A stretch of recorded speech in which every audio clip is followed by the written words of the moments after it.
श्री नारायण बेनीवाल। माननीय अध्यक्ष महोदय, आज महामहिम राज्यपाल महोदय के अभिभाषण जो कि सरकार के विजन का एक आईना होता है,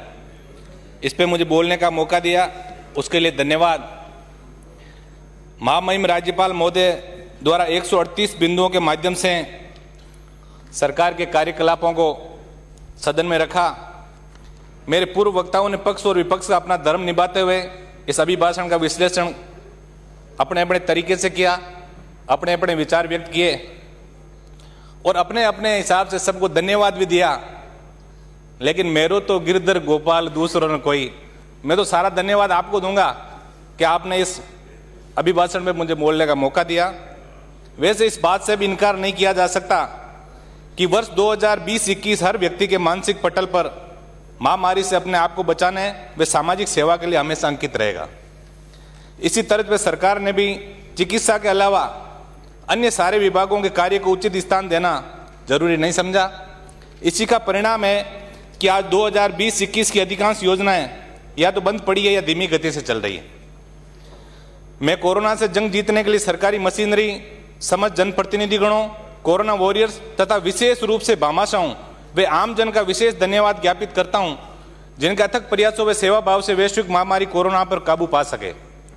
ये सही है कि कोरोना के नाम पे बड़ा सरकारी पैसा भी खर्च हुआ, लेकिन अब सत्ता व प्रशासन पे बैठे लोगों का ये परम दायित्व तो बनता है कि जनता की गाड़ी कमाई का खर्च हुए पैसे का भविष्य में भी सदुपयोग होता रहे।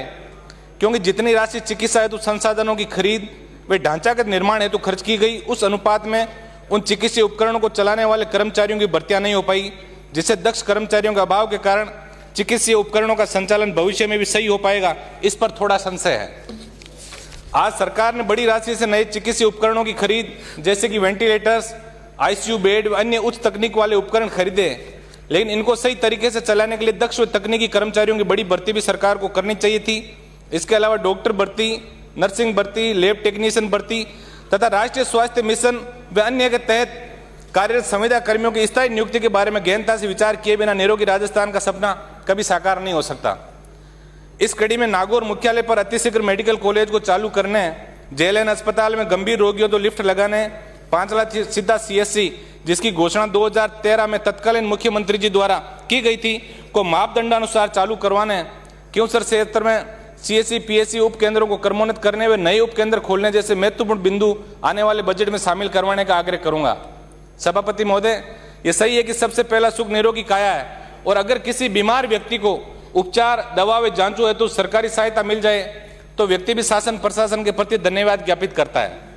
ये सही है कि बिंदु संख्या 15 में वर्णित आयुष्मान भारत महात्मा गांधी राजस्थान स्वास्थ्य योजना के नवीन चरण 30 जनवरी 2021 से शुरू करने की घोषणा का जिक्र किया गया, लेकिन इस बहुत बड़ी योजना की उचित मॉनिटरिंग की बहुत बड़ी आवश्यकता है, वरना इस योजना का असर भी कहीं पूर्व की भामाशाह योजना की तरह न हो जाए, जिसमें पहले तो निजी अस्पताल मालामाल हो गए और फिर भामाशाह योजना से इलाज नहीं करने का बहुत बड़ा बोर्ड अपने अस्पताल के बाहर लगा दिया। माननीय सभापति महोदय, इस सदन में बैठे अधिकतर माननीय सदस्य किसान परिवारों से चुन के आते हैं, लेकिन पार्टियों की विचारधाराओं में बंद कर हम हमारा नैतिक कर्तव्य भूल जाते हैं। किसान आंदोलन व 3 कृषि कानून के प्रति लोगों में पनप रहे रोष तथा 200 से अधिक किसानों के आंदोलन के दौरान शहादत के बारे में भी अगर महामहिम महोदय कहीं जिक्र करते तो ऐसा लगता कि हम सबका मूल कर्तव्य जय जवान जय किसान की समृद्धि का भी है तथा इस लोकतांत्रिक देश में किसानों को भी मौलिक अधिकार दिए गए हैं। सभापति महोदय, प्रदेश में किसानों के कल्याण हेतु गठित कृषक कल्याण कोष के बारे में भी स्पष्ट व पारदर्शी नीति बनाने का जिक्र तथा किसान की भूमि सरकारी व निजी बैंकों की गिरफ्त से कैसे बचे, इसको लेकर ठोस कानून की आवश्यकता आज आजादी के 72 साल बाद आमजन द्वारा महसूस की जा रही है। पूर्ण कर्ज माफी की अपेक्षा भी प्रदेश का आम आवाम इस अभिभाषण से चाहता था, लेकिन इसका जिक्र नहीं होने से आम व्यक्ति का विश्वास सरकारों से थोड़ा कम हुआ है। माननीय महोदय, अगर राजस्थान जैसे प्रदेश को वाकई में धनी प्रदेश बनाने की ओर लाने की चेष्टा सरकार रखती है तो महामहिम राज्यपाल महोदय के 138 बिंदुओं के इस अभिभाषण में कम से कम 10 बिंदु सहकारिता आंदोलन पर होने चाहिए थे, क्योंकि जब तक सहकारी आंदोलन को मजबूत नहीं बनाएंगे, सहकारी बैंकों में सहकारी संस्थाओं की माली हालत ठीक नहीं करेंगे, तब तक किसान की समृद्धि के बारे में सोचना बेमानी है।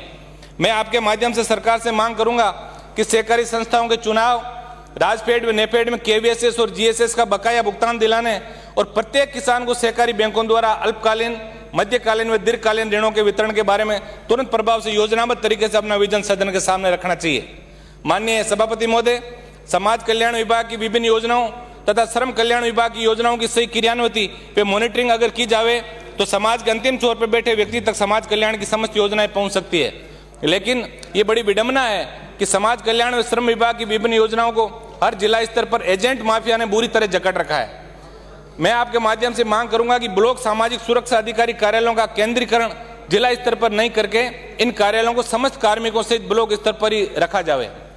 इसके अलावा मैं अन्य पिछड़ा वर्ग कल्याण समिति का सदस्य होने के नाते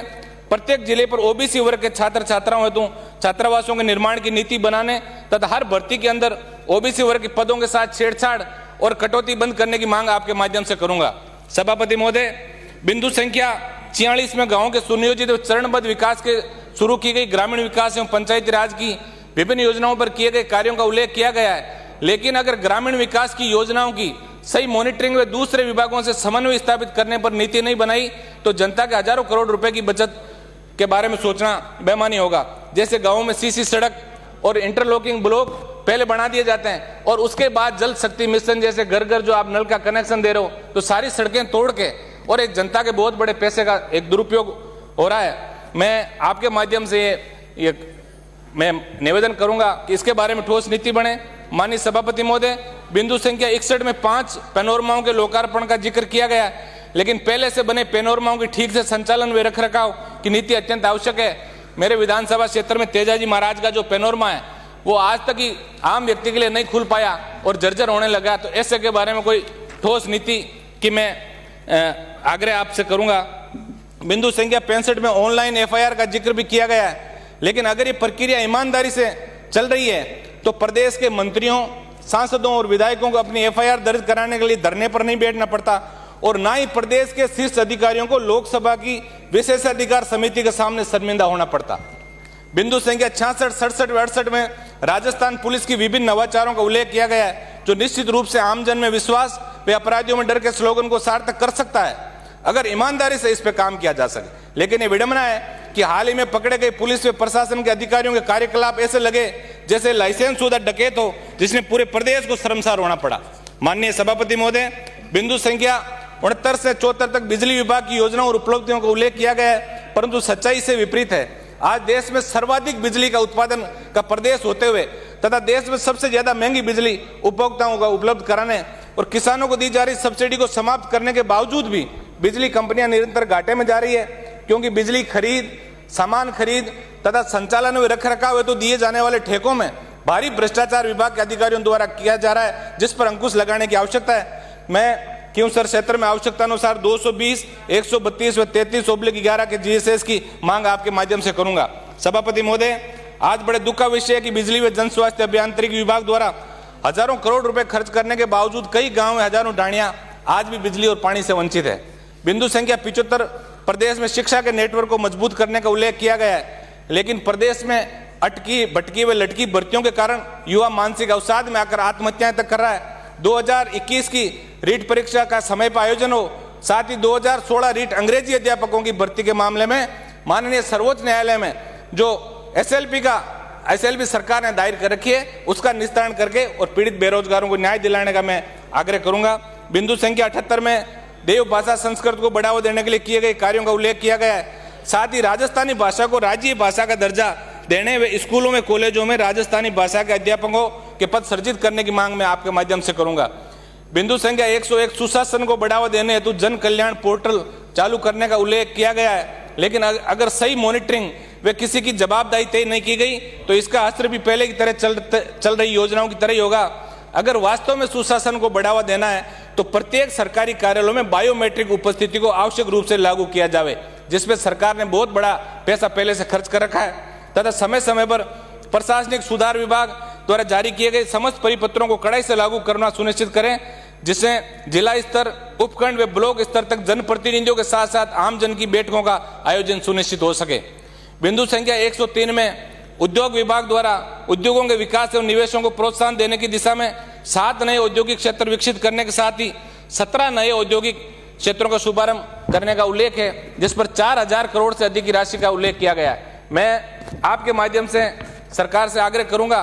कि नए औद्योगिक क्षेत्र बनाने के साथ साथ ये भी देखें कि पुराने औद्योगिक क्षेत्र बंद तो नहीं हो रहे हैं। बिंदु संख्या 111 में बाड़मेर रिफाइनरी कार्यों का विशेष उल्लेख किया गया है, लेकिन मैं आपके माध्यम से मांग करूंगा कि हर बड़े उद्योग में स्थानीय लोगों को रोजगार मिले तथा उस उद्योग का CSR फंड उसी इलाके के विकास के लिए खर्च हो, ऐसी ठोस कार्य योजना की महती आवश्यकता है। बिंदु संख्या 112 में रिवर सैंड के विकल्प के रूप में एम सैंड नीति का उल्लेख किया गया है। मैं आपके माध्यम से सरकार से मांग करूंगा कि सरकार को उचित न्यायिक स्तर पर अपना पक्ष ठोस रूप से रखें तथा प्रदेश में समस्त खनिजों के लिए खनिज नीति, चाहे वो लाइमस्टोन हो, चाइना क्ले हो, बजरी हो, फेल्सपार हो, सहित तमाम खनिजों के लिए